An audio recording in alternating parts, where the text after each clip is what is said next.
It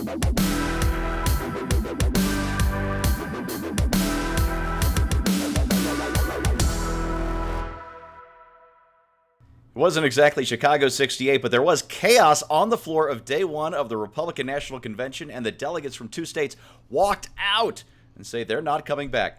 One thing's for sure, though, this is Donald Trump's GOP. Now, I'm Steve Green with Scott Ott and Bill Whittle, and we've got the right angle on the RNC floor fight. Now, gents, let's give credit where it's due. The primetime TV portion, the part of the Republican convention that regular people might have actually watched, that looked great on Monday night. Melania Trump gave a lovely speech. Rudy Giuliani did his Giuliani thing that gets the crowd all excited. And Donald Trump's entrance of fog and lights and Queens, we are the champions. I don't care if you're never Trump, dump Trump, or always Trump. You've got to admit the whole thing, it was kind of breathtaking. And like so much of what Trump does, it's like nothing we've ever seen in politics before. But the floor fight on Monday afternoon, 10 states requested a roll call vote to nominate Trump under roll call. And under RNC rules, 9 states is all it takes to require that vote. And the reason, whether you agree with this or not, was so that the delegates who don't support Trump could have one last chance to be heard, even though they knew in advance that they would lose that vote in a landslide.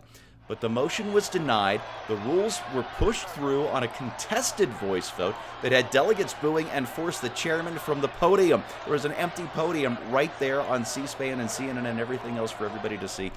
Virginia delegate and former GOP gubernatorial candidate Ken Cuccinelli, he threw his credentials on the floor and stormed out before somebody calmed him down and brought him back in. Then the entire Colorado and Iowa delegations, they walked out too, and they said they aren't coming back. And as we're taping this on Tuesday, they still haven't. Now, Scott, I know you don't support Trump, but aren't these never Trump delegates, aren't they really doing themselves and the party a lot more harm than good? You know, now that Trump is the 99.999% certain nominee, isn't it time for a display of unity? You're talking to the wrong guy about this, because my first... no. Not because of Trump, not at all because of Trump, but because of my personal experience with the Republican Party. I forget how many years ago it was now that I walked into a voting booth to vote, and I noticed that there was a ballot slot for committee person from Zionsville, and there were no names in there. And I thought, well, how can that be that nobody's running for a Republican committee post in Zionsville? And so I wrote my name in. Guess who won?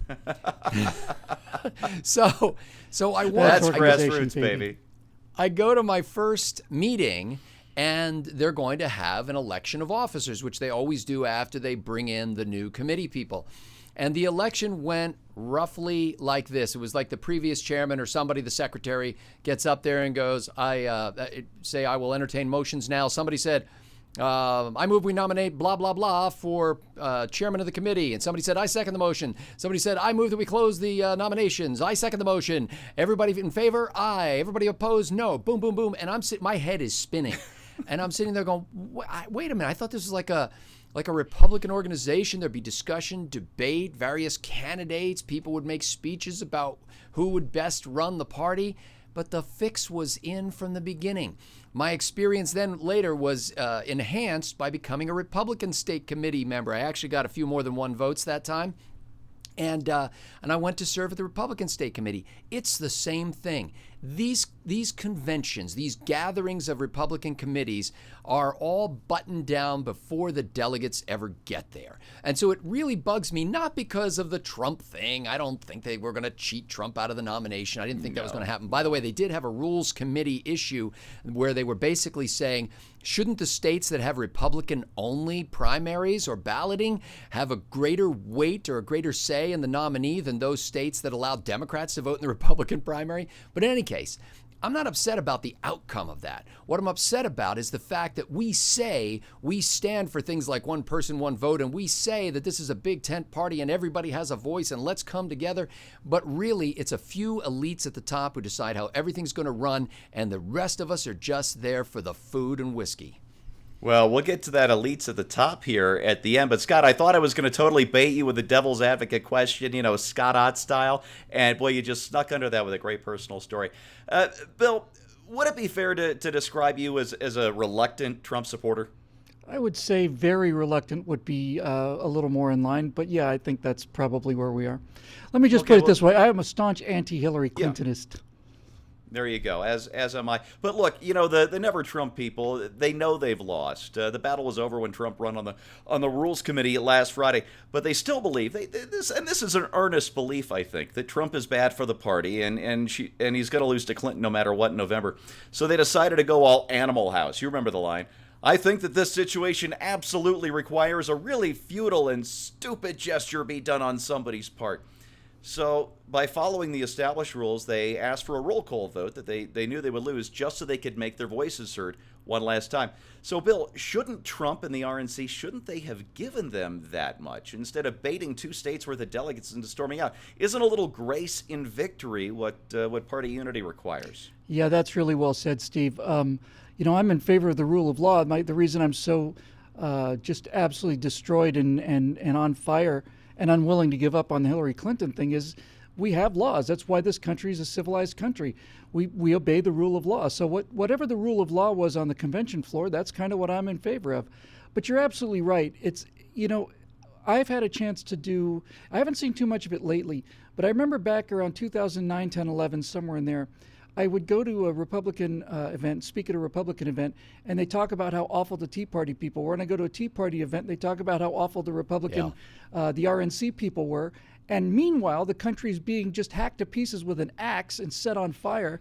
And it's funny how that kind of internecine warfare is more intense. It's almost like there's more passion towards the Civil War than towards the other war, probably because they know these people and they have grudges developed over time, right? I worked with what's her name for the last 4 years, and she didn't bring any brownies, so therefore, we're going to table the motion.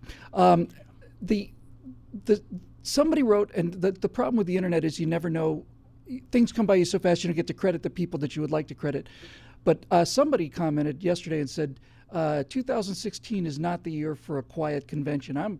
I couldn't agree with that more, but this looked to me an awful lot like Barack Obama being nominated in 2008 by Hillary Clinton, where it was like, all in favor say aye, oh, all opposed, no, the motion carries, just literally. Yeah. It's an indication, I think, of how sick the political system really is, how, we talk about optics, but optics are the surface of what's actually happening. And when you see things like this, it further destroys my faith in the system. And just to close, I'll simply say this about the convention. We support the rule of law. We support the idea of one person, one vote. Donald Trump won the nomination. Donald Trump didn't steal the nomination. Donald Trump wasn't inserted by the RNC. Donald Trump didn't buy his way into it. He got more votes, significantly more votes than the second place person. He's the Republican nominee. If you have enough problem with Donald Trump to not vote for him, I can understand that position. I'm not there, but I understand it. My point is this: what if these never Trump people had succeeded, and let's just say that they managed to find a way to swing the delegates over to Ted Cruz, let's say. So Cruz becomes the Republican nominee. How is that going to work? I mean, seriously, how would that look? You've got all these Trump people who say that the system is rigged. That would be evidence he's rigged because he won the nomination. Where's the path to victory if you do that? I think you're right about, Trump may be the ruin of the Republican Party, but in terms of him getting trounced by Clinton in November, I'm not so sure about that at all. Yeah, I'm not either. And, folks, let me tell you what got lost in the kerfuffle on Monday. You know what? This is not your father's GOP establishment. Now it's Donald Trump's. RNC Chairman Reince Priebus, he did everything he could to block that roll call vote, and he won for Donald Trump. Trump's people did everything they could to get at least 3 states to rescind their request for the vote, and won. Trump won on the Rules Committee. Trump won on getting a pro-Ukraine plank struck from the party platform. He won on TV Monday night. So to the Trump supporters out there who are still all angry and complaining about the GOP establishment, all I can say to you is, look in the mirror. You are the GOP establishment. This is your party now. Don't break it. And that is The Right Angle on the RNC, brought to you with thanks by the paying members of BillWhittle.com. We'll see you next time.